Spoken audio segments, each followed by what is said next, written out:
دوسری دلیل یہ حدیث شریف میں کہتے ہیں کہ جی سیدنا عتبہ بن غزوان رضی اللہ عنہ سے روایت ہے کہ حضور پرنور سید العالمین صلی اللہ علیہ وسلم فرماتے ہیں جب تم میں سے کسی کی کوئی چیز گم ہو جائے اور مدد چاہے اور ایسی جگہ ہو جہاں کوئی ہمدم نہیں تو اسے چاہیے یوں پکارے، اے اللہ کے بندو میری مدد کرو، اے اللہ کے بندو میری مدد کرو، کہ اے اللہ کے کچھ بندے ہیں جنہیں یہ نہیں دیکھتا۔ اچھا، اب یہ روایت ہے، اور اس میں انہوں نے حوالہ کیا دیا، حوالہ نیچے آپ دیکھیں گے تو معجم طبرانی کا حوالہ دیا ہے کہ یہ معجم طبرانی کی روایت ہے سیدنا عتبہ بن غزوان سے، ٹھیک ہے۔ لیکن پہلی بات تو یہ ہے کہ ہم اس روایت کو دیکھیں کہ اس روایت کی سند کیا ہے، ٹھیک ہے۔ یہ دیکھیں جی، یہ روایت ہے یہ معجم طبرانی کی، اور اس روایت کو وہی عتبہ بن غزوان وہی راوی ہیں، ٹھیک ہے۔ یہاں آپ کے سامنے اس کا جو ہے وہ عربی ٹیکسٹ ہے، اذا ظل احدکم شیئا او اراد احدکم غوثا، ٹھیک ہے، یہ وہی ہے، یا عباد اللہ غیثونی، اے اللہ کے بندو میری مدد کرو، اے اللہ کے بندو میری مدد کرو، فإن للہ عبادن، کیونکہ اللہ کے کچھ بندے ایسے ہیں جنہیں ہم نہیں دیکھ سکتے۔ علامہ البانی نے السلسلہ الضعیفہ میں کہا ہے کہ یہ روایت کیا ہے، ضعیف ہے، ٹھیک ہے۔ اسی طرح ضعیف الجامع میں علامہ البانی نے کہا ہے کہ یہ روایت کیا ہے، ضعیف ہے، ٹھیک ہے۔ تو پہلی بات تو یہ ہے کہ یہ روایت ہی ضعیف ہے، ٹھیک ہے، تو آپ اس کو دلیل کیسے بنا سکتے ہیں؟ اور دوسری بات یہ ہے کہ اس روایت سے مراد اولیاء اللہ نہیں ہے، اس روایت سے مراد فرشتے ہیں۔ بعض روایتوں میں باقاعدہ فرشتوں کے الفاظ بھی آ گئے ہیں، وہ ہم آگے چل کے آپ کو دکھائیں گے۔ یہ اس معنی مفہوم کی جو ساری روایتیں ان کو سامنے رکھیں تو بیسیکلی یہ پہلی بات تو یہ ہے کہ یہ روایتیں ضعیف ہیں۔ ضعیف روایتوں سے عقیدہ کیسے ثابت ہوتا ہے؟ اناف کے نزدیک تو خبر واحد سے عقیدہ نہیں ثابت ہوتا، تو ضعیف روایتوں سے کیسے ثابت ہوتا ہے؟ تو عقیدے کی بنیاد، اور خاص طور پہ جو شرک کا مسئلہ اس کی بنیاد تو قرآن پہ رکھنی چاہیے، واضح اور قطعی آیت قرآن مجید کی، یا جو ہے متواتر روایاتوں یا بالکل صحیحین کی روایاتوں ان کے اوپر رکھنی چاہیے۔ لیکن آپ ایک ایسی روایت لا رہے ہیں جو بالکل جو ہے وہ ضعیف ہے، یہ نہیں۔ اچھا، اس کے بعد ایک اور جو ہے وہ ان کی ویب سائٹ ہے جس میں ہم دیکھتے ہیں، یہ دارالافتاء اہل سنت کے نام سے، جس میں کچھ مزید روایات ہمیں ملتی ہیں جو انہوں نے بیان کی ہیں اس کے حق میں کہ جی وسیلہ جو ہے وہ جائز ہے، یا استغاثہ جو ہے وہ غیر اللہ سے مدد مانگنا جو ہے وہ جائز ہے اولیاء اللہ کی وفات کے بعد بھی۔ یہ دیکھیں جی، یہ تو ایک تو وہی معجم کبیر والی ہے حضرت عتبہ بن غزوان، تو ہم نے کہا کہ یہ روایت تو پہلی بات ہے کہ ضعیف روایت ہے، اور دوسری بات یہ ہے کہ یہاں یہ جو مراد ہے نا فإن للہ عبادا لا نراہم، اللہ کے کچھ بندے ہیں جنہیں ہم نہیں دیکھتے تو یہ اللہ کے بندے کون ہیں؟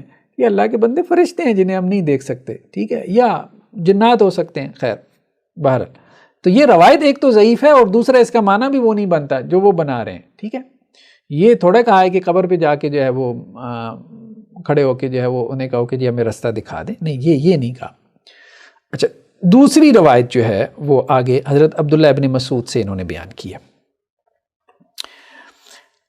کہتے ہیں کہ جی حضرت عبداللہ بن مسعود سے مروی ہے کہ رسول اللہ صلی اللہ علیہ وسلم نے ارشاد فرمایا، یعنی جب جنگل میں جانور چھوٹ جائے تو یوں ندا کرے، اے اللہ کے بندو روک دو، اے اللہ کے بندو روک دو، زمین پر اللہ عز و جل کے کچھ بندے حاضر رہتے ہیں، وہ اس جانور کو روک دیں گے۔ اب دیکھیں، پہلی بات تو یہ ہے کہ یہ جو روایت ہے نا، یہ روایت بھی ضعیف ہے، ٹھیک ہے، یہ روایت بھی ضعیف ہے۔ ہم آپ کو اس کی بھی سند دکھا دیتے ہیں۔ یہ دیکھیں جی، یہ وہی روایت ہے، حضرت عبداللہ بن مسعود راوی ہیں، ٹھیک ہے۔ فإن للہ فی الارض حاضرا سیحبسہ علیکم، کہ اللہ کے لیے زمین میں کچھ لوگ ہر وقت موجود رہتے ہیں تو وہ تمہارے اس جانور کو کیا کریں گے؟ روک لیں گے، ٹھیک ہے۔ تو دعا کیا کرنی ہے؟ یا عباد اللہ احبسوا علی دابتی، اے اللہ کے بندو میرے اس جانور کو روک لو۔ علامہ البانی کیا کہتے ہیں ضعیف الجامع میں کہ یہ روایت کیا ہے؟ ضعیف ہے، ٹھیک ہے۔ الکلم الطیب میں بھی علامہ البانی نے کیا کہا ہے کہ اس کی سند کیا ہے؟ ضعیف ہے۔ تو پہلی بات تو یہ ہے کہ یہ روایت بھی ضعیف ہے، ضعیف روایت سے کیسے عقیدہ ثابت ہو سکتا ہے؟ نہیں ثابت ہو سکتا۔ دوسری بات یہ ہے کہ اس روایت میں بھی جو بات موجود ہے وہ یہی ہے کہ فرشتوں کی طرف اشارہ ہے، یہاں تو اولیاء مراد ہی نہیں ہے، ٹھیک ہے۔ اچھا، اس کے بعد انہوں نے یہاں اقوال نقل کی ہیں، لیکن دیکھیں بات یہ ہے کہ اقوال تو علماء کے کوئی حجت نہیں ہے، فلاں کتاب میں یہ لکھا ہوا ہے، فلاں عالم دین نے یہ لکھا ہے، فلاں جو ہے وہ صوفی تھے ان کا یہ قول ہے، تو بہرحال یہ کوئی حجت نہیں ہے، ٹھیک ہے، کہ ہم اس کی بنیاد پہ جو ہے وہ کوئی بات کہیں۔ تو باقی انہوں نے جو روایات بیان کی ہیں وہ روایات جو ہیں وہ ضعیف درجے کی روایات ہیں، ٹھیک ہے۔ ایک اور روایت جو انہوں نے یہاں پہ بیان کی ہے، ہم اس کو بھی دیکھ لیتے ہیں۔ یہ مصنف ابن ابی شیبہ کی روایت ہے۔ یہ کہتے ہیں کہ جو مصنف ابن ابی شیبہ میں حضرت ابان بن صالح سے مروی ہے کہ رسول اللہ صلی اللہ علیہ وسلم ارشاد فرماتے ہیں، جب تم میں سے کسی کا جانور یا اونٹ بیاباں جگہ پر بھاگ نکلے جہاں وہ کسی کو نہیں دیکھتا جو اس کی مدد کرے، تو وہ یہ کہے اے اللہ کے بندو میری مدد کرو، تو بے شک اس کی مدد کی جائے گی۔ یہ مصنف ابن ابی شیبہ کی روایت ہے۔ دیکھیں اس میں بھی ابان بن صالح سے روایت ہے، ٹھیک ہے، کیا ہے ذرا الفاظ دیکھیے گا، پھر دیکھیے گا۔ ابان بن صالح سے مروی ہے، ٹھیک ہے، کہ رسول اللہ صلی اللہ علیہ وسلم ارشاد فرماتے ہیں، ابان بن صالح۔ تو پہلی بات تو یہ ہے کہ ابان بن صالح جو ہے نا، یہ کوئی صحابی نہیں ہے، یہ تابعی ہیں، اور صغار تابعین میں سے، چھوٹے تابعین میں سے ہیں۔ تو ایک تابعی جو ہے وہ اللہ کے رسول صلی اللہ علیہ وسلم سے کیسے سن سکتے ہیں، ٹھیک ہے، تو یہ بات جو ہے وہ ہمارے سامنے رہنی چاہیے، ٹھیک ہے۔ دوسری بات یہ ہے کہ یہ جو روایت ہے، جب یہ روایت جو ہے وہ ایک تابعی رسول اللہ صلی اللہ علیہ وسلم سے براہ راست نہیں سن سکتا، تو یہ مرسل روایت ہے، اور مرسل روایت بھی کیا ہے، ضعیف ہوتی ہے۔ لیکن بہرحال ابھی ہم آپ کو ابان بن صالح کے بارے میں دکھاتے ہیں، اور ویسے ہم کتابوں سے بھی دکھا سکتے ہیں، لیکن ذرا ہم نیٹ سے اس لیے دکھا رہے ہیں کہ جو ہمارے نوجوان نیٹ پہ بیٹھتے ہیں تو فوراً ان کے لیے نکالنا آسان ہو جاتا ہے، اور کتابیں نکالنا ان کے لیے ذرا مشکل ہوتا ہے۔ تو یہ دیکھیں ابان بن صالح، ٹھیک ہے، تو یہ 60 ہجری میں ان کی پیدائش ہوئی ہے، 60 ہجری میں، ٹھیک ہے، اور 115 میں ان کی وفات ہے۔ تو یہ کیسے رسول اللہ صلی اللہ علیہ وسلم سے سن سکتے ہیں؟ ابان بن صالح، ٹھیک ہے، ابان بن صالح یہ کیسے رسول اللہ صلی اللہ علیہ وسلم سے سن سکتے ہیں؟ تو اس کی جو چین ہے وہ ڈسکنیکٹڈ ہے، تو جس روایت کی چین ڈسکنیکٹڈ ہو تو ظاہری بات ہے وہ روایت کیا ہے، وہ روایت ضعیف ہے، ٹھیک ہے۔ تو اچھا، اب ہم دیکھتے ہیں کہ بیسیکلی یہ روایت تھی کیا۔ ہم مصنف ابن ابی شیبہ میں بھی آپ کو دکھا دیتے ہیں۔ جو لوگ دین کے طالب علم ہیں، ایک سافٹ ویئر ہے المکتبہ شاملہ کے نام سے، تو یہ آپ ڈاؤن لوڈ کر لیں۔ اس میں بہت احادیث کی کتابیں ہیں، بہت کتابیں ہیں، ہر قسم کے پرائمری سورسز آپ اس میں آپ کو مل جاتے ہیں اسلامک اسٹڈیز کے، جس میں آپ سرچ کر سکتے ہیں۔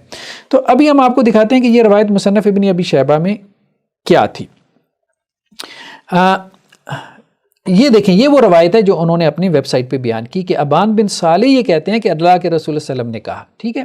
یہ مصنف ابن ابی شیبہ میں جلد 6 اور پیج نمبر 103، اور یہ اس کا بطاقہ ہے، یعنی یہ مکتبہ الرشد ریاض سے پبلش ہوئی ہے، ٹھیک ہے۔ لیکن ابھی ہم آپ کو بتاتے ہیں کہ بیسیکلی یہی روایت جب اسی کتاب کے اندر دوسرے مقامات پہ آئی ہے تو تھوڑی وضاحت آ گئی ہے، وہی ابان بن صالح سے، یہ اسی راوی سے یہ روایت ہے۔ یہ دیکھیں، یہ وہی کتاب ہے مصنف ابن ابی شیبہ، ٹھیک ہے، اور اس میں والیوم نمبر 6 اور پیج نمبر 91، یہاں پہ ابان بن صالح وہی ہے، لیکن یہاں یہ مجاہد تابعی سے روایت کر رہے ہیں، اور مجاہد عبداللہ بن عباس سے روایت کر رہے ہیں۔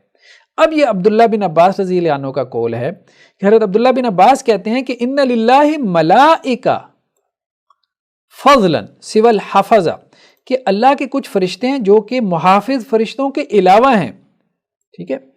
یہ فرشتوں کی بات ہو رہی ہے، یعنی ایک تو محافظ فرشتے ہیں جو ہماری حفاظت کرتے رہتے ہیں، اس کے علاوہ بھی کچھ اللہ کے فرشتے ہیں، ٹھیک ہے، محافظ فرشتوں کے علاوہ، جو کیا کرتے ہیں، جو درختوں کا پتہ بھی گرتا ہے نا تو اس کو بھی لکھ لیتے ہیں، ٹھیک ہے۔ لیکن آگے کیا کہا، فَإِذَا أَصَابَتْ أَحَدَكُمْ عَرْجَةٌ فِي سَفَرٍ فَلْيُنَادِ أَعِينُوا عِبَادَ اللَّهِ، تو جب تم میں سے کوئی سفر میں کھو جائے تو وہ یوں پکارے اے اللہ کے بندو میری مدد کرو، اللہ تم پہ رحم کرے۔